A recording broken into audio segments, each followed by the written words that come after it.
Hello दोस्तों, मेरा नाम संदीप है और मेरे यूट्यूब चैनल पर आप सभी का स्वागत है। आज हम पढ़ने वाले हैं क्लास 10th की साइंस और आज का हमारा चैप्टर है लाइट रिफ्लेक्शन एंड रिफ्रैक्शन। इसके पार्ट आज हम इसका पार्ट 4 पढ़ेंगे फ्रेंड्स। इसके पार्ट 1, 2, 3 जो है वो मैंने अपने चैनल पर अपलोड कर दिए हैं। अगर आपने पार्ट 1, 2 और 3 इसके नहीं देखे हैं तो फ्रेंड्स पहले आप पार्ट 4 समझने से पहले आप पार्ट 1, 2 और 3 देख कर आइए और मैंने इस वीडियो के डिस्क्रिप्शन में उन तीनों पार्ट्स का लिंक दिया हुआ है, तो आप वहाँ जाकर भी इन वीडियोज़ को मतलब इसके पार्ट 1 और पार्ट 2 को आप वहाँ पर जाकर भी देख सकते हैं। ठीक है फ्रेंड्स।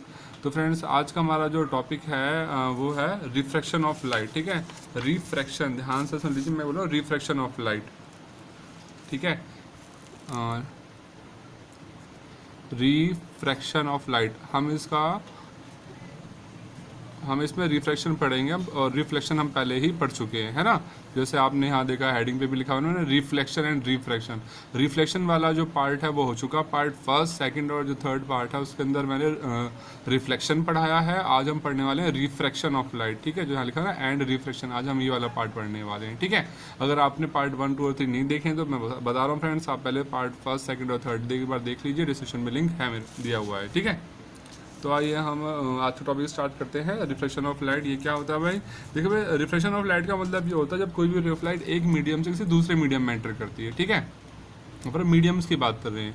ठीक है, जब रे ऑफ लाइट एक मीडियम से किसी दूसरे मीडियम में एंटर करती है तो लाइट के जो रास्ते में जो चेंज आता है ना, उस चेंज को हम बोलते हैं रिफ्लेक्शन ऑफ लाइट।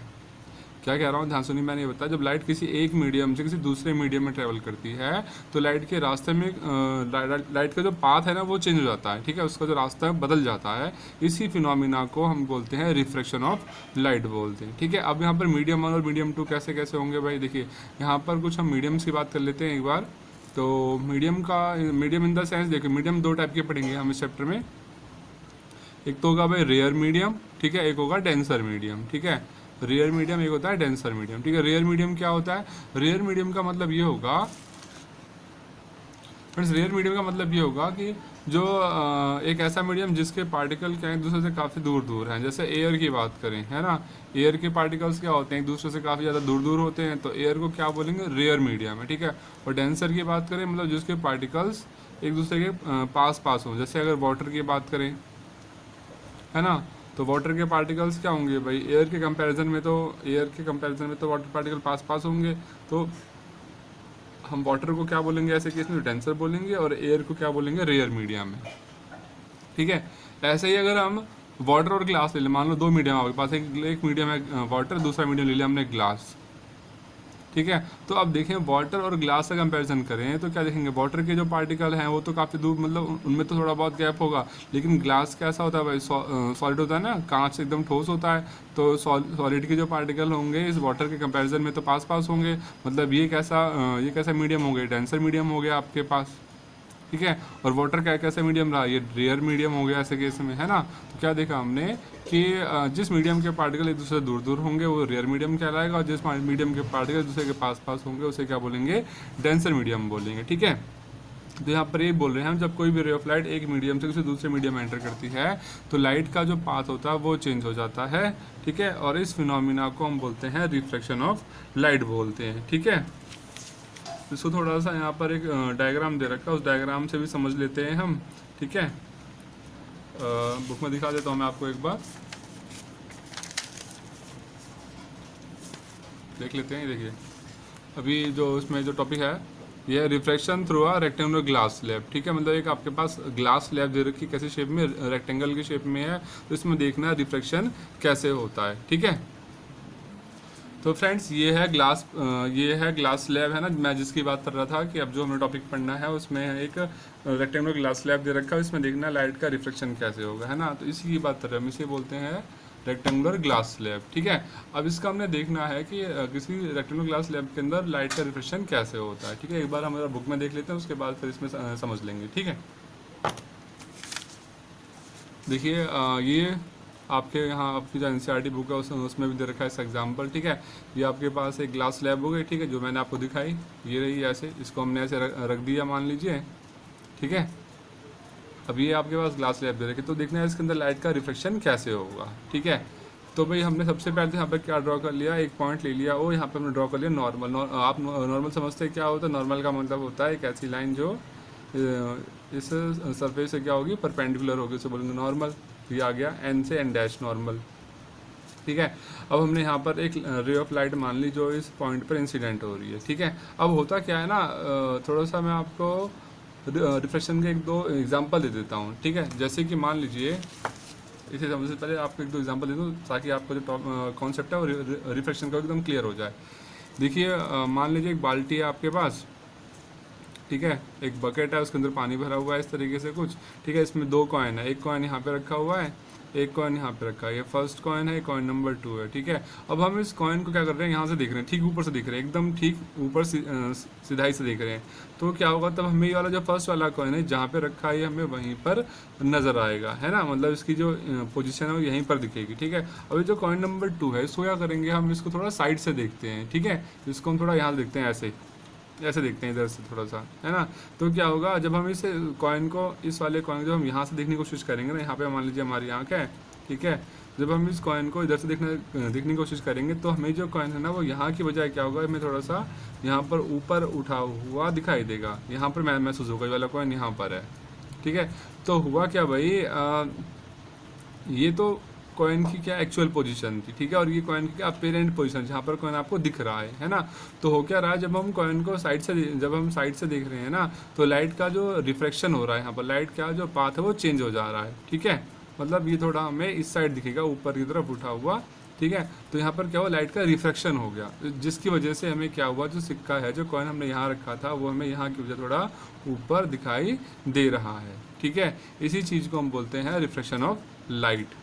ठीक है, तो आइए ज़रा हम इसका जो इससे ग्लास स्लैब का एग्जांपल देख रहे थे उसे ज़रा समझ लेते हैं। ठीक है, तो देखिए, सबसे पहले हमें क्या करना है, हमने ग्लास स्लैब लेना है, इससे मैंने ले लिया ग्लास स्लैब। ठीक है, उसके बाद आपने इस ग्लास स्लैब की चारों तरफ बाउंड्री करनी है इस तरीके से कुछ। फ्रेंड्स, ये एक एक्टिविटी भी है आपके जो क्लास 10 के जो साइंस के आप प्रैक्टिकल्स करेंगे उसके अंदर भी है ये। ठीक है, तो मैं सीधा यहीं पर एक्टिविटी करके आपको पूरा समझा देता हूँ कैसे है। ठीक है, ताकि आपको पूरा क्लियर हो जाएगा। ये हमने ले ली ग्लास स्लैब, ठीक है, जिसका हमने नाम रख दिया A, B, C और ये D। ठीक है, अब सबसे पहले हमने क्या करना है, यहाँ पे एक नॉर्मल ले लिया, कोई पॉइंट ले लिया O, और यहाँ पे ड्रॉ कर लेते हैं एक नॉर्मल। ठीक है, नॉर्मल मतलब समझते हैं आप लोग क्या होता है, एक 90 डिग्री का एंगल। ठीक है, सॉरी, एक ऐसी लाइन जो क्या होगी, सरफेस AB लाइन के परपेंडिकुलर होगी। ये हमने ड्रॉ कर लिया नॉर्मल डॉटेड में।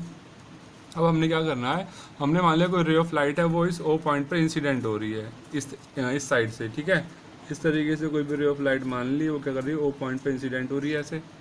ठीक, ये हमने मान लिया इस रे ऑफ लाइट पर हमने दो पिन लगा दी ऊपर। ठीक है, E पे लगा दी और एक पिन हमने F पे लगा दी। ठीक है, अब फिर हमने क्या करना है, अब देखिए भाई, रे ऑफ लाइट ये अंदर कौन सा मीडियम है, ये क्या है, ग्लास दे रखा है, ग्लास, और बाहर क्या है, एयर है। तो ग्लास कौन सा मीडियम हो जाएगा, ऐसे केस में डेंसर हो जाएगा। और ये बाहर क्या एयर है, तो एयर कौन सा मीडियम है भाई, रेयर मीडियम है ना। तभी हम क्या देख रहे हैं, लाइट कैसे आ रही है, रेयर से डेंसर में आ रही है। जब लाइट रेयर से डेंसर में आएगी तो क्या होगा भाई, जब लाइट रेयर से डेंसर में आती है तब जो रे ऑफ लाइट होती है वो हमेशा नॉर्मल की तरफ बेंड हो जाती है। ठीक है, ये आपने ध्यान रखना है, जब भी कोई रे ऑफ लाइट रेयर से डेंसर में आएगी तब हमेशा क्या करेगी, वो नॉर्मल की तरफ बेंड हो जाएगी। ठीक है, तो अब हम यही तो देख रहे हैं यहाँ पर भाई, जब लाइट रेयर से डेंसर में आएगी तो लाइट जानी तो ऐसे चाहिए थी। ठीक है, इसको अगर सीधी लाइन खींचे तो ऐसे जानी चाहिए, देख लीजिए एक बार, ये ऐसे जानी चाहिए। ठीक है, पर क्या होगा, जब ये रेयर से डेंसर में आएगी उसका मीडियम चेंज हो गया लाइट का ना भाई, पहले तो एयर में चल रही थी, अब डेंसर ग्लास में आ गई, तो क्या होगा, इसका जो लाइट होगी ये ऐसे ना जाके अगर थोड़ी सी इधर को बेंड हो जाएगी नॉर्मल की तरफ को। ठीक है, अब रे ऑफ लाइट कुछ ऐसे आ जाएगी,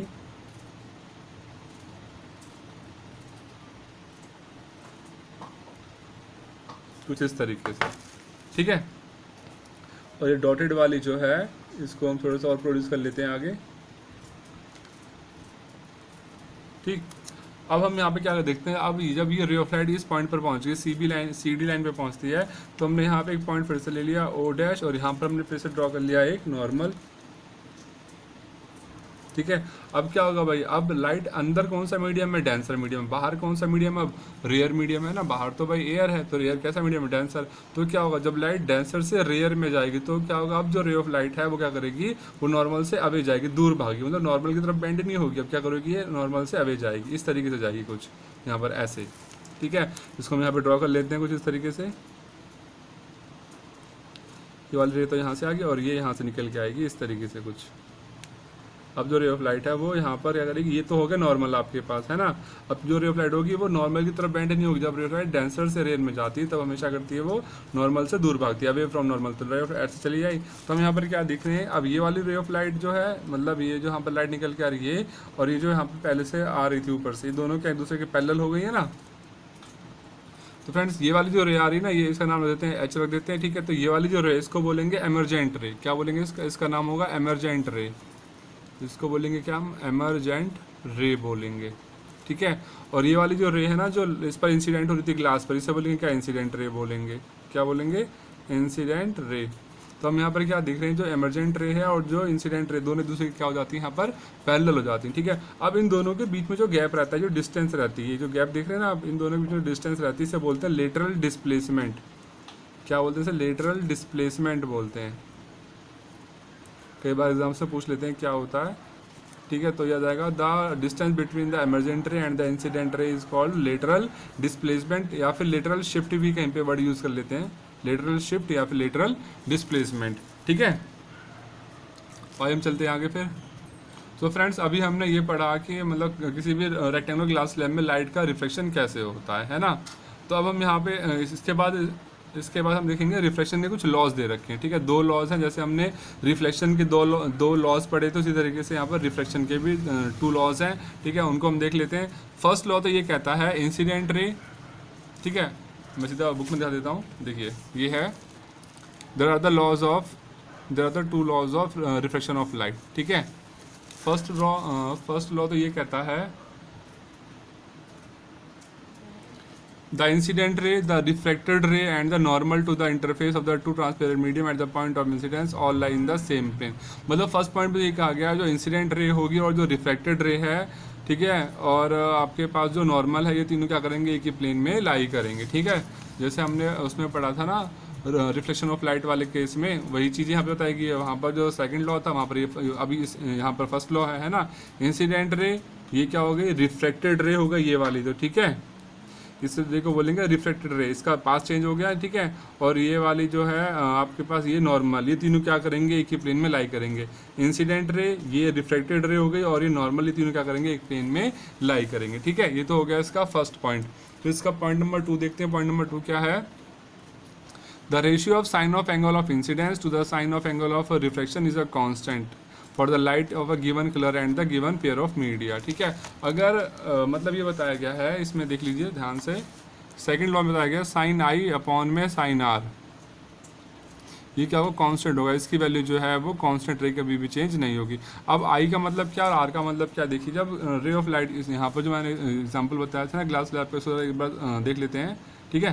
तो जब ये रे ऑफ लाइट इस ग्लास पर इंसिडेंट हो रही, तो यहाँ पर जो एंगल बनेगा उस एंगल को क्या बोलेंगे, एंगल ऑफ इंसिडेंस, मतलब एंगल आई आ जाएगा। और जब लाइट यहाँ पर रिफ्लेक्ट होने के बाद लाइट यहाँ से निकल रही थी, जितने एंगल पर लाइट का रिफ्लेक्शन हुआ उस एंगल ऑफ रिफ्लेक्शन बोलेंगे। तो ये यहाँ पर जो एंगल ऑफ इंसिडेंस है उसका साइन एंगल लेंगे, यहाँ पर जो एंगल ऑफ रिफ्लेक्शन है उसका साइन एंगल लेंगे, तो साइन आई और साइन आर आ जाएगा। तो साइन आई और साइन आर का जो रेशियो होगा वो हमेशा कांस्टेंट रहेगा हर गिवन पेयर के लिए, मतलब कि हर गिवन पेयर के लिए, मतलब जैसे यहाँ पर ये एयर और वाटर, यहाँ पे हमने यहाँ पे हमने क्या लिया, एयर लिया था, और यहाँ पे क्या रखा था हमने, ग्लास स्लैब रखा था। तो एयर और जो ग्लास स्लैब का यहाँ पर जो रेशियो आया ना, मतलब यहाँ पर जो साइन आई और साइन आर का जो रेशियो आएगा वो हमेशा कांस्टेंट आएगा, और फॉर अ गिवन लाइट, ठीक है, मतलब एक ही लाइट के लिए। अगर मान लीजिए जो हमने एक्सपेरिमेंट किया, जो हमने एक्टिविटी करी है, हमने वाइट लाइट के लिए करी है, वाइट लाइट के लिए, और यहाँ पर हमने मीडियम कौन कौन से यूज़ करें, एक तो एयर मीडियम यूज़ किया था, दूसरा क्या है, ग्लास मीडियम है, ठीक है। तो यहाँ से साइन आई और अपन साइन आर का जो वैल्यू आएगी वो कांस्टेंट आएगी। मतलब अगर कोई दूसरा बंदा वो किसी दूसरी जगह पर यही एक्सपेरिमेंट करता है, वाइट लाइट लेके, फिर वो एयर और ग्लास मीडियम ले लेता है, ठीक है, तब अगर वो साइन आई और साइन आर का रेशियो निकालेगा, जब भी वो सेम ही आएगा, कांस्टेंट आएगा, है ना, मतलब उसमें कोई भी चेंज नहीं आएगा। यही बात यहाँ बताई गई है, ठीक है। और इसी चीज़ को हम क्या बोलते हैं, स्नेल्स लॉ भी कहते हैं। इसे क्या बोलते हैं, स्नेल्स लॉ। साइन आई और साइन आर का जो रेशियो होगा इसे क्या बोलते हैं, ये कांस्टेंट के बराबर होता है, इसे बोलते हैं स्नेल्स लॉ।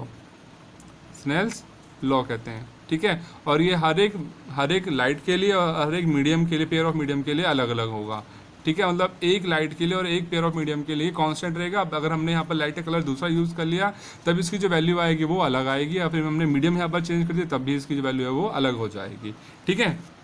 ये तो हमने पढ़ लिया इसके मतलब laws of reflection of light पढ़ ली। अब चलते हैं, हमारा नेक्स्ट टॉपिक है रिफ्रैक्टिव इंडेक्स क्या होता है, ठीक है फ्रेंड्स। अब हमारा टॉपिक है रिफ्रैक्टिव इंडेक्स। फ्रेंड, जैसे कि अभी आपने पढ़ लिया कि जो लाइट क्या करती है, वो क्या करती है, हमेशा एक मीडियम से किसी दूसरे मीडियम में ट्रैवल करती है, तो इसकी जो डायरेक्शन होती है वो सेकंड मीडियम में जाके तुरंत चेंज हो जाती है ना।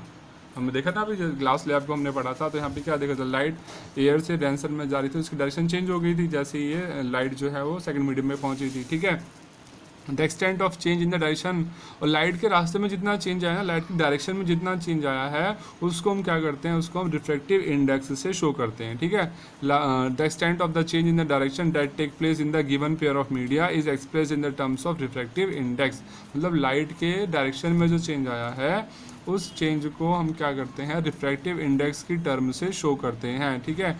The constant appearing on the right hand side, जैसे देखा sine i upon sine r equal to constant, ठीक है।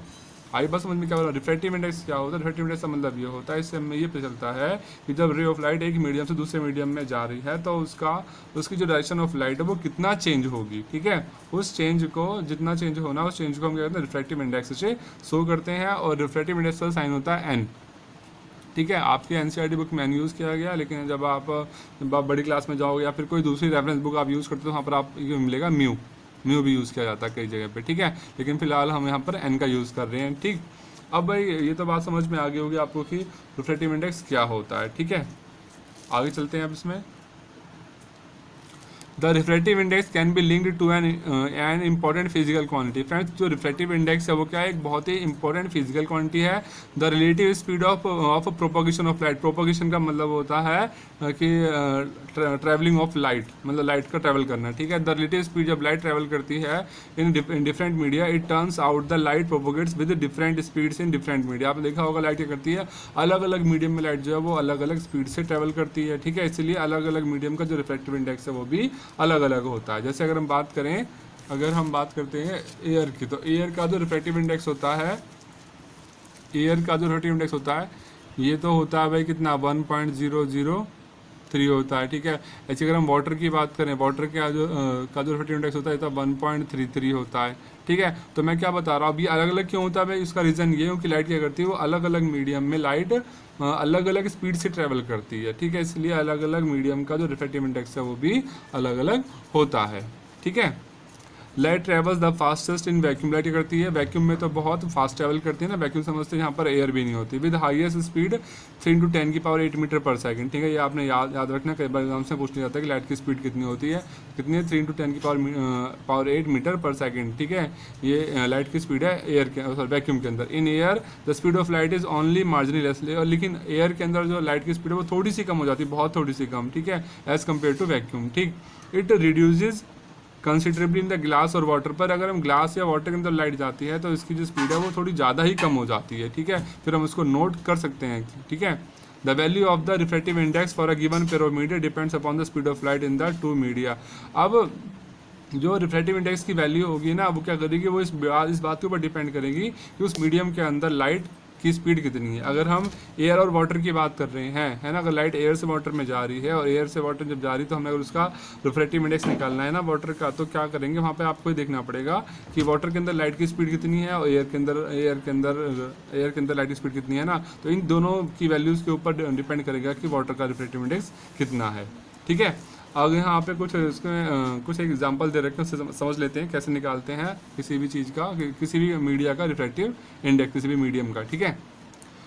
सबसे पहले हमने क्या लिया, एक रे ऑफ लाइट मान ली ट्रैवलिंग कर रही है, मतलब वो ट्रैवल कर रही है एक मीडियम से किसी दूसरे मीडियम में, ठीक है। यहाँ पे मान लीजिए रे ऑफ लाइट है, ये मीडियम 1 हो गया एयर, मीडियम 2 हो गया ग्लास, मीडियम 1 से मीडियम 2 में लाइट ट्रैवल कर रही है। Let v1 be the speed of light in medium 1, हमने मान लिया मीडियम 1 में जो लाइट आ रही है ऊपर से ये, इसकी जो स्पीड है मान लिया v1 है, ठीक है। And v2 with the speed of, जब ये इसमें एंटर कर जाती है इसमें मान ली इसकी स्पीड v2 हो जाती है, ठीक है। The refractive index of medium 2 with respect to medium 1, अब जब लाइट v1 इसमें मीडियम 1 से मीडियम 2 में आ रही है ना, तो हम जो रिफ्रैक्टिव इंडेक्स निकालेंगे वो सेकंड मीडियम का निकलेगा, फर्स्ट का नहीं निकलेगा। लाइट जिस मीडियम में एंटर करती है ना उस मीडियम का रिफ्रैक्टिव इंडेक्स फाइंड किया जाता है, ठीक है। तो हमने निकालना है यहाँ पर refractive index of medium 2 with respect to medium 1, लिखा ना। The refractive index of medium 2 with respect to medium 1 is given by the ratio of speed of light in medium 1, ठीक है। तो हमने यहाँ पे लिख लिया, हमने क्या निकाला, रिफ्रैक्टिव इंडेक्स निकाला किसका, सेकंड वाले का। तो यहाँ लिखेंगे हम क्या, n21, n21 का मतलब क्या है, जो नंबर पहले लिखा आपने, आप इसका मतलब है हम इस मीडियम का रिफ्रैक्टिव इंडेक्स निकालें, मतलब आपने 2 लिखा और 2 क्या है, 2 का मतलब क्या है, मीडियम 2 है ना। आपने जिस मीडियम का साइन यहाँ पर पहले लिखा है इसका मतलब आप उस मीडियम का रिफ्रैक्टिव इंडेक्स फाइंड कर रहे हैं। हम कर रहे हैं n2 लिखा है, मतलब हम सेकंड वाले मीडियम का रिफ्रैक्टिव इंडेक्स निकाल रहे हैं फर्स्ट वाले के कंपैरिजन में। तो आ गया n21, ठीक है। ये तो इसका साइन आ गया। और इसके फॉर्मूला क्या बनेगा, फॉर्मूला आएगा स्पीड ऑफ लाइट इन, यहाँ लिखा ना देखिए, speed of light in medium 1, ठीक है। जिस मीडियम से लाइट आ रही है उसकी जो स्पीड है वो ऊपर रखेंगे, जिस मीडियम में लाइट जा रही है उसकी स्पीड रखेंगे नीचे, ठीक है। तो यहाँ पर क्या स्पीड थी भाई, फर्स्ट वाले मीडियम में v1 थी, सेकंड वाले में कितनी थी, v2 थी, ठीक है। तो इस तरीके से जब इसके इनकी वैल्यू को सॉल्व करेंगे, काटेंगे, तो काटने के बाद जो वैल्यू आ जाएगी वो आ जाएगा सेकेंड वाले मीडियम का रिफ्रैक्टिव इंडेक्स आ जाएगा, ठीक है। अब हम इसको आगे देख लेते हैं, ठीक है दोस्तों, आगे चलते हैं। अगर हम मान लेते हैं जो मीडियम 1 कैसा, वो वैक्यूम या एयर है, ये तो हमने पढ़ लिया सिर्फ रिफ्रैक्टिव इंडेक्स। अब पढ़ेंगे एब्सोल्यूट रिफ्रैक्टिव इंडेक्स क्या होता है। कैसा पूछा जाता है, एब्सोल्यूट रिफ्रैक्टिव इंडेक्स, ठीक है, ये क्या होता है। तो फ्रेंड्स यही बता रहा हूँ मैं, बहुत ही सिंपल है ये भी। देखिए आप लिखा, अगर जो मीडियम 1 कैसा है वो वैक्यूम है या फिर एयर है, तब क्या करेंगे, जो रिफ्रैक्टिव इंडेक्स होगा सेकंड मीडियम का उसे हम क्या बोलेंगे, उसे हम क्या मान लेंगे, वो क्या है, रिफ्रैक्टिव इंडेक्स है मीडियम का विद रिस्पेक्ट टू वैक्यूम। मान लीजिए लाइट जो है अभी यहाँ पर एयर से मीडियम में आ रही, एयर से ग्लास में आ रही थी, ठीक है। अब क्या करेंगे, यहाँ पर हम जब लाइट एयर से ग्लास में आ रही है तो हम इसे मीडियम, तो यहाँ पर जो रिफ्रैक्टिव इंडेक्स आएगा उसे बोलेंगे absolute refractive index of the medium, क्योंकि बोला ना द मीडियम 1 इज वैक्यूम। अगर मीडियम 1 जो है वो वैक्यूम है या फिर एयर है, तब जो सेकंड वाले मीडियम का जो रिफ्रैक्टिव इंडेक्स होगा उसको बोलेंगे एब्सोल्यूट रिफ्रैक्टिव इंडेक्स, ठीक है। ठीक, ये तब होगा जब फर्स्ट वाला जिस मीडियम से लाइट आ रही है अगर वो मीडियम क्या है, एयर या फिर वो एयर है या फिर वैक्यूम है, तब जो सेकंड वाले मीडियम का हम रिफ्रैक्टिव इंडेक्स निकालेंगे उसे बोलेंगे एब्सोल्यूट रिफ्रैक्टिव इंडेक्स, ठीक है। जैसे मैंने यहाँ पे लिखा ये, ठीक है, ये आ गया मतलब हो गया refractive index of the medium, ठीक है। Speed of light in air ऊपर आ जाएगा, speed of light in medium नीचे आ जाएगा, ठीक है, c/v, ठीक है। The absolute refractive index of medium is simply called its refractive index, मतलब जो एब्सोल्यूट रिफ्रैक्टिव इंडेक्स है उसको हम रिफ्रैक्टिव इंडेक्स ऑफ मीडियम भी बोल सकते हैं। The refractive index of several media is given, यहाँ पर एक टेबल बनाएगी, उस टेबल के अंदर बहुत सारे अलग अलग जो मटेरियल्स हैं, जो मीडिया है, उनका रिफ्रैक्टिव इंडेक्स दिया हुआ है, ठीक है। वाटर का जो रिफ्रैक्टिव इंडेक्स 1.33 होता है। This means that ratio of speed of light in air and the speed of light in water is equal to 1.33, है ना भाई। वाटर का रिफ्रैक्टिव इंडेक्स 1.33, इसका मतलब ये तो हुआ कि जो एयर मतलब ratio of speed of light in air और ratio of speed of light in water is equal to 1.33 है ये, ठीक है। Simply the refractive index crown glass का जो है 1.52 है सच। और यहाँ पे एक टेबल दी गई, इस टेबल के अंदर बहुत सारे मतलब मटेरियल्स दिए गए, उनका रिफ्रैक्टिव इंडेक्स भी लिखा हुआ है, ठीक है। अब हम इसके बाद बात कर लेते हैं कुछ, जैसे यहाँ पर देख कई बार फ्रेंड्स ये जो टेबल है ना, आप इसमें से कुछ एक इंपॉर्टेंट है जो उनको याद कर लेना, मतलब इंपॉर्टेंट मटेरियल्स है जिनका रिफ्रैक्टिव इंडेक्स पूछा जाता है, जैसे डायमंड है, रूबी है ना। कुछ एक क्या फ्रेंड्स, ये मेरे ख्याल से 10-12 ही हैं, इनको आप सभी को याद कर लीजिए, एग्जाम्स में इनमें से एक आध पूछ लिया जाता है, ठीक है। तो आई होप आप इनको याद कर लेंगे। अब इसमें आगे चलते हैं हम लोग। ऑप्टिकली डेंसर मीडियम में not possess greater mass density, ठीक है। अब यहाँ पर एक ऑप्टिकली डेंसिटी क्या, ऑप्टिकल डेंसिटी क्या होती है। अगर हम बात करें kerosene having higher refractive index it's optically denser than water, मतलब इसमें आपने पढ़ रखा है तो मास डेंसिटी पढ़ रखी होगी 9th क्लास में ना।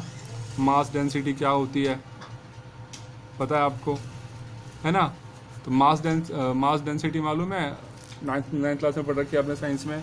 कि मतलब जिस ऑब्जेक्ट का मास ज़्यादा होगा उसकी डेंसिटी भी ज़्यादा होगी, है ना। पर यहाँ पर हम डेंसिटी पर हम मास डेंसिटी की बात नहीं कर रहे हैं, यहाँ पर ऑप्टिकल डेंसिटी की बात कर रहे हैं, ठीक है। जैसे यहाँ पर एग्जांपल दिया गया है कि kerosene having higher refractive index, kerosene का जो रिफ्रैक्टिव इंडेक्स होता है वो हाई होता है, it's is optically denser than water, ठीक है। Is higher refractive index is optically denser than water, ठीक है। Although its mass density is less than water. आपने देखा होगा ना, अगर मिट्टी का तेल जो है केरोसिन है उसको पानी पे डाल दें तो तेल क्या करता है, तो पानी के ऊपर क्या करता रहता है, फ्लोट होता रहता है ना, ठीक है। इसका मतलब क्या है, जो तेल की जो डेंसिटी है, तेल की जो मास डेंसिटी वो तो कम है ना, और वाटर की मास डेंसिटी ज़्यादा है, इसलिए पानी के ऊपर तेल तैर रहा है, फ्लोट कर रहा है। लेकिन अगर बात करें जिसकी मास डेंसिटी कम होगी, इसका मतलब उसकी ऑप्टिकल डेंसिटी ज़्यादा होगी, ध्यान रखना, ठीक है। ठीक है, मतलब जिसकी मास डेंसिटी कम होगी इसका मतलब उसका जो रिफ्रैक्टिव इंडेक्स होगा वो हाई होगा और वो ऑप्टिकली ज़्यादा डेंसर होगा, कहने का मतलब है, ठीक है। आई बात मुझे क्या बता रहा हूँ मैं, जिसकी मास डेंसिटी कम होगी वो क्या होगा, उसकी जो ऑप्टिकल डेंसिटी है वो ज़्यादा होगी, और क्या करेगा, उसका जो रिफ्रैक्टिव इंडेक्स है वो भी ज़्यादा होगा। देखिए यहाँ पे लिखा हुआ है ना, kerosene having higher refractive index, kerosene का रिफ्रैक्टिव इंडेक्स हाई होता है और वो ऑप्टिकली ज़्यादा डेंसर होता है वाटर के मुकाबले, जबकि इसकी जो मास डेंसिटी होती है वाटर से कम होती है, ठीक है। ऑप्टिकल डेंसिटी अलग होती है, ऑप्टिकल डेंसिटी का मतलब ये है कि किसी भी मीडियम का कितना रिफ्रैक्टिव इंडेक्स है ना। तो ऑप्टिकल डेंसिटी जो है वो मास डेंसिटी से टोटली डिफरेंट है, ठीक है। यहाँ देख लेते हैं, the ability of the media to reflect light is also express in the terms of its optical density. मतलब किसी भी मीडियम जो है, कोई भी मीडियम जो है उसके अंदर कितनी एबिलिटी है कि लाइट के रास्ते को कितना चेंज कर सकता है ना। इस एबिलिटी को हम क्या बोलते हैं, ऑप्टिकल डेंसिटी बोलते हैं, ठीक है। तो मैंने क्या बताया, केरोसिन का जो रिफ्रैक्टिव इंडेक्स है वो ज़्यादा है, इसका मतलब केरोसिन की जो ऑप्टिकल डेंसिटी वो ज़्यादा है ना। जिस मटेरियल का रिफ्रैक्टिव इंडेक्स ज़्यादा होगा उसकी ऑप्टिकल डेंसिटी ज़्यादा होगी, इसका मतलब वो लाइट के रास्ते को उतना ज़्यादा ही चेंज कर पाएगी, ठीक है। आगे बात समझ में। और ऑप्टिकल डेंसिटी और जो मास डेंसिटी दोनों अलग अलग हैं, ठीक है। ऑप्टिकल डेंसिटी में यहाँ पर लाइट के डायरेक्शन में जो चेंज आता है हम उसके बारे में बात करते हैं, ठीक है। और जो ऑप्टिकल डेंसिटी और मास डेंसिटी में हम क्या करते हैं, मास के बारे में बात करते हैं सिर्फ, ठीक है। आई थिंक आपको समझ आ गया होगा मैं क्या कहना चाह रहा हूँ। चलते हम फिर आगे। फ्रेंड्स हमारा नेक्स्ट टॉपिक है रिफ्लेक्शन बाय स्फेरिकल लेंसेज। अब हमने यहाँ पर लेंसेज पढ़ने, ठीक है फ्रेंड्स। हम इससे पहले जो हमने पार्ट 1, पार्ट 2 और पार्ट 3 पढ़े थे, वहाँ पर हमने मिरर के बारे में बात करी थी। अब हमने बात करनी है लेंस के बारे में, ठीक है। सबसे पहले तो मैं आपको क्लियर कर दूँ, मिरर और जो लेंस होते हैं एक दूसरे से अलग अलग होते हैं, ठीक है। अब देख लेते हैं मिरर और लेंस में क्या डिफरेंस क्या होता है। आपने देखा होगा जो मिरर हम पढ़ते हैं उसमें एक साइड जो पॉलिश होती है ना, जैसे हमने ड्रॉ किया था कनकेव मिरर, उसमें बैक में पॉलिश रहता था। अगर हम कॉन्वेक्स मिरर पढ़ें तो यहाँ पर इसके भी इस साइड बैक में पॉलिश रहता था, है ना। मतलब वहाँ पर सिर्फ एक रिफ्लेक्टिंग सरफेस होता है, लाइट क्या करती थी उस सरफेस से टकरा के वापस चली जाती थी। पर यहाँ पर क्या पढ़ें, लेंस पढ़ें। लेंस में क्या होता है, लेंस में दो रिफ्लेक्टिंग सरफेस होंगे। यहाँ पर लाइट क्या करेगी, वो टकरा के वापस नहीं जाएगी, लाइट क्या करेगी, लाइट इंसिडेंट होने के बाद क्या करेगी, उसमें से आगे ट्रैवल करती हुई चली जाएगी, ठीक है।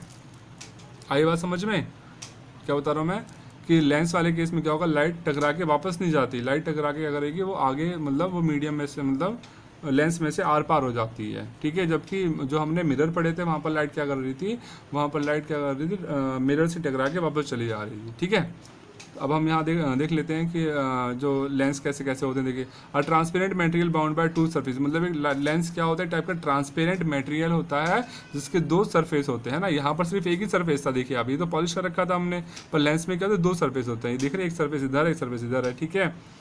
ठीक, और दोनों कैसे, तो दोनों सरफेस स्फेरिकल होते हैं और दोनों मिलकर क्या बनाते हैं, लेंस बनाते हैं। This means that a lens is bounded by at least one spherical surface, मतलब लेंस के अंदर कम से कम तो एक स्फेरिकल सरफेस होगा, ठीक है। ये ऐसा भी हो सकता है, देखिए लेंस ऐसा भी बना सकते हैं, इसको एक साइड से ऐसे प्लेन कर दें और एक साइड से इसको ऐसे कर दें, इस तरीके से कुछ, या फिर ऐसा बना लें इसको इस तरीके से कुछ, है ना। जो इस तरीके से होंगे, जो एक साइड प्लेन और एक साइड ऐसे होंगे, तो इसे बोलेंगे प्लेनो, इसे बोलेंगे प्लेनो कन्वेक्स या फिर प्लेनो कनकेव लेंस, जो भी होगा वो, ठीक है, क्योंकि एक साइड से प्लेन है वो, ठीक है।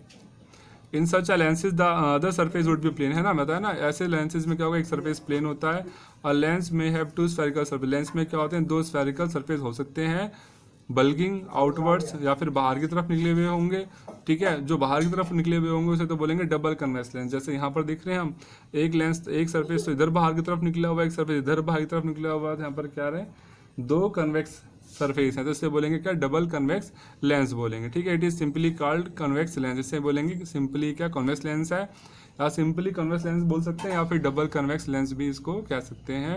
इट इज थिकर, क्या दिख रहे हैं आप, बीच में से तो मोटे होते हैं और साइड से क्या होते हैं, पतले होते हैं। ठीक है, कन्वेक्स लेंस कैसे होते हैं देखिए बता रहा हूँ मैं, साइड से तो पतले होंगे, आप देख रहे हैं ना, ये जो डायग्राम दिख रहे हैं आप, ये कन्वेक्स लेंस का डायग्राम है, साइड से तो पतला और बीच में से क्या होता है, मोटा होता है। ठीक है, कन्वेक्स लेंस क्या करता है, कन्वर्ट लाइट, ये मतलब क्या करते हैं, एक पॉइंट पर लाकर लाइट को मिला देते हैं, ये रेज ऑफ लाइट को कन्वर्ट करने का काम करता है। देख रहे हैं ना आप, यहाँ डायग्राम में भी दिख रहा है, रेज ऑफ लाइट जब इस लेंस पर इंसिडेंट हो रही है तो ये कर रहा है, सभी रेज ऑफ लाइट को F2 पॉइंट पर लाकर कन्वर्ट कर रहा है, मिला रहा है।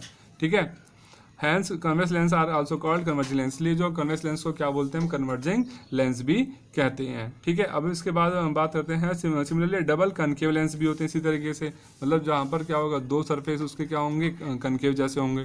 जैसे आप ये देख रहे हैं डायग्राम, एक सरफेस यहाँ भी दिख रहा है आपको कनकेव के जैसे, एक सरफेस यहाँ भी दिख रहा है, तो इसे क्या बोलेंगे, डबल कनकेव लेंस, या फिर सिर्फ कनकेव लेंस भी इसको हम बोल सकते हैं। ठीक है, ये कैसे होते हैं, साइड से तो मोटे होते हैं, बीच में कैसे होते हैं, पतले होते हैं। ठीक है, इनका काम क्या होता है, क्या करते हैं, लाइट को, रेज ऑफ लाइट को डाइवर्ट करने का काम करते हैं।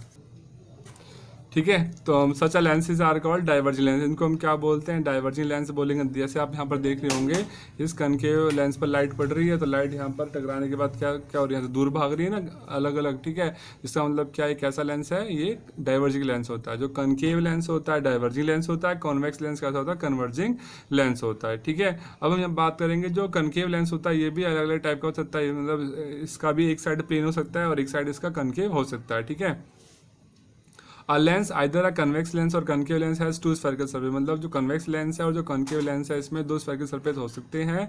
Each of these surfaces forms a part of a sphere, मतलब हर एक जो sphere का मतलब जो lens होगा, मतलब sphere जो surface होगा वो sphere का part होगा। The centre of spheres are called centre of curvature. ठीक है, मान ली ये आपके पास लेंस बनाया हमने कॉन्वेक्स लेंस, सॉरी ये हमने देखा कॉन्केव लेंस। ठीक है, तो एक तो सरफेस इधर हो गया, एक सरफेस इसका इधर हो गया। ठीक है, अब इसके बारे में कुछ पढ़ लेते हैं, मतलब सीधा हम अब चलते हैं नोटबुक पे, वहाँ इसके बारे में थोड़ा सा समझ लेते हैं। ठीक है, फिर जैसे हम बात कर रहे थे कॉन्वेक्स लेंस के बारे में बात कर लेते हैं पहले, कॉन्वेक्स लेंस। ठीक है, तो ये होता है कॉन्वेक्स लेंस, ये हमने ड्रॉ कर लिया, साइड से कैसा होगा, पतला होगा, बीच में से क्या होगा, मोटा होगा। ठीक है, अब हम इस कॉन्वेक्स लेंस में देखें ध्यान से, तो जो इस लेंस का जो सेंटर पॉइंट होता है, लेंस का जो सेंटर पॉइंट होता है उसे बोलते हैं ऑप्टिकल सेंटर कहते हैं। ठीक है, लेंस के सेंटर पॉइंट को बोलते हैं ऑप्टिकल सेंटर, साइन होता है इसका कैपिटल O। ठीक है, अब भाई एक हमने ये पढ़ा, जो लेंस होते हैं इनमें दो सरफेस होंगे, एक सरफेस तो आप ये देख रहे हैं ऐसा वाला, और एक सरफेस ये हो गया। ठीक है, तो ये वाला जो सरफेस है, इस सरफेस ये जो आप यहाँ पे सरफेस देख रहे हैं, इस सरफेस का जो सेंटर होगा वो इस साइड होगा, और इस वाले सरफेस का जो सेंटर होगा वो भाई इस तरफ होगा। ठीक है, यहाँ पे हम पहले एक लाइन ड्रॉ कर लेते हैं इस तरीके से कुछ। ठीक, तो अब यहाँ पे क्या देख रहे हैं हम, ये वाला जो सरफेस है, ये वाला जो सरफेस है, इसका सेंटर इस तरफ होगा ना, इसके लेफ्ट साइड में, तो भाई सेंटर यहाँ पे हो गया इसका, मान लीजिए C1 क्यों बोला, क्योंकि यहाँ पर दो सेंटर होंगे भाई, क्योंकि यहाँ पर दो सरफेस हैं, एक सरफेस जो सरफेस लेफ्ट साइड की तरफ है उसका सरफेस सेंटर मतलब लेफ्ट की तरफ हो गया। अब ये वाला सरफेस इसका मुंह है राइट की तरफ से, उसका सेंटर इधर आ गया C2। ठीक है, आगे बात समझ में। अब देखते हैं यहाँ पर जो सेंटर और जो ऑप्टिकल सेंटर है, इनको जो लाइन मिलाती है उसे हम क्या बोलते हैं, प्रिंसिपल एक्सिस बोलते हैं। ये जो पूरी लाइन है इसको क्या बोलेंगे, इसको बोलेंगे हम क्या, प्रिंसिपल एक्सिस बोलेंगे। ठीक है, आगे बात समझ में, फिर आगे चलते हैं हम। ठीक, फिर हम देखते हैं अब यहाँ पे रेडियस ऑफ कर्वेचर क्या होगा भाई, तो सेंटर और जो ऑप्टिकल सेंटर है इनके बीच की जो डिस्टेंस होगी उसको क्या बोलेंगे, रेडियस ऑफ कर्वेचर बोलेंगे, कैपिटल R। ठीक है, और ऐसे यहाँ भी होगा, जो रेडियस ऑफ कर्वेचर होगा ये भी दो होगा, एक साइड होगा R1, एक साइड होगा R2 होगा आपके पास। ठीक है, अब फिर हम आगे बात करते हैं, दो सेंटर हो गए, दो फोकस हो, अच्छा अब यहाँ पर दो फोकस भी होंगे। ठीक है, एक फोकस राइट साइड, एक फोकस लेफ्ट साइड होगा, एक फोकस राइट साइड होगा। इस साइड F1 फोकस हो जाएगा, इस साइड मतलब F2 फोकस हो जाएगा। फोकस मतलब समझते हैं ना आप लोग क्या होता है, बताया था ना कि जो हमने मिरर वाले केस में फोकस पढ़ा वही फोकस यहाँ भी है, ठीक है। बस यहाँ पे बोलेंगे जब रे ऑफ लाइट लेंस पर इंसिडेंट हो रही है, इंसिडेंट होने के बाद जब वो जिस प्रिंसिपल एक्सिस के जिस पॉइंट से पास होगी उस पॉइंट को बोलेंगे फोकस। अगर वो इस साइड पास हो रही है तो F2 हो जाएगा, इस साइड से पास हो रही है तो F1 हो जाएगा, ठीक है। और फोकस और जो ऑप्टिकल सेंटर के बीच की डिस्टेंस होगी उसे क्या बोलेंगे, फोकल लेंथ बोलेंगे, ठीक है। ये फोकस हो गया, ये ऑप्टिकल सेंटर है, इसके बीच की जो इनकी जो डिस्टेंस होगी इसे क्या बोलेंगे, फोकल लेंथ बोलेंगे। और ये रेडियस क्या होता है भाई, फोकल लेंथ का डबल होता है ना। बताइए आपको रेडियस क्या होता है, फोकल लेंथ का डबल होता है, R=2f। जो हमने पढ़ रखा था, जो मिरर वाले केस में पढ़ा वही चीज़ यहाँ पर भी है। जो रेडियस होता है फोकल लेंथ का हमेशा डबल होता है, ठीक है। आई होप आपको समझ आ गया होगा। सो फ्रेंड्स, आज का वीडियो बस यहीं तक था, ठीक है फ्रेंड्स। हम नेक्स्ट उसमें पढ़ेंगे, अपनी नेक्स्ट क्लास में पढ़ेंगे कि जो लेंसेज होते हैं, मतलब जो कॉन्वेक्स लेंस है उसके अंदर इमेज फॉर्मेशन क्या कैसे होता है, और जो कॉनकेव लेंस है उसके अंदर इमेज फॉर्मेशन कैसा होगा। और हमारा वो अगला पार्ट फ्रेंड्स लास्ट पार्ट होगा, उस पार्ट में हमारा जो चैप्टर है कंप्लीट हो जाएगा। मैं आपको एक बार दिखा देता हूँ कि हमने अब आगे क्या पढ़ना है। फ्रेंड्स, आगे हमने पढ़ना है नेक्स्ट क्लास में इमेज फॉर्मेशन बाय लेंस पढ़ने हैं, फिर उसके बाद पढ़ना है मतलब इमेज फॉर्मेशन पढ़नी है, ठीक है, बाय लेंसेज पढ़नी है। इसमें भी दो केस होंगे, एक कॉन्वेक्स वाला है, एक दूसरा होगा कॉनकेव वाला, है ना। ये आप देख रहे हैं कॉन्वेक्स के केस देख रहे हैं, इसके बाद फिर हम पढ़ेंगे कॉनकेव के केस, ठीक है। और उसके बाद फिर हम इसके कुछ जो न्यूमेरिकल्स है उनको पढ़ेंगे, फिर हमारा जो चैप्टर है वो कंप्लीट हो जाएगा, ठीक है फ्रेंड्स। तो फ्रेंड्स, आई होप आपको मेरी वीडियो अच्छी लग रही है, तो फ्रेंड प्लीज़ मेरी वीडियो को लाइक कीजिए, शेयर कीजिए और मेरे चैनल को सब्सक्राइब कीजिए। और हाँ दोस्तों, अगर कोई भी डाउट वगैरह है वीडियो के नीचे तो प्लीज़ मेरी वीडियो में तो प्लीज़ मेरी वीडियो के नीचे कमेंट कर दीजिए, मैं आपके उस डाउट को दूर कर दूंगा, ठीक है। और अगर आपको इसके हैंड रिटन नोट्स चाहिए हैं तो प्लीज़ मुझे कमेंट करके बता दीजिए। तो मैंने अपना एक टेलीग्राम चैनल बना रखा है, मैं उसका लिंक दे दूंगा डिस्क्रिप्शन में, आप उस चैनल को ज्वाइन कर सकते हैं और वहाँ से इसके नोट्स वगैरह आप हैंड रिटन नोट्स आप वो डाउनलोड करके अपना प्रिंट लेके उसे आप अपने एग्ज़ाम्स के लिए यूज़ कर सकते हैं, ठीक है दोस्तों। तो आई होप आपको काफ़ी मज़ा आया होगा वीडियो देख के। तो friends, keep watching and please मेरे चैनल को सब्सक्राइब जरूर कीजिए, ठीक है। और अपने दोस्तों में से ज़्यादा शेयर कीजिए ताकि वो भी अच्छे मार्क्स ला सकें एग्जाम्स में, ठीक है फ्रेंड्स। तो मिलते हैं अपनी नेक्स्ट क्लास में।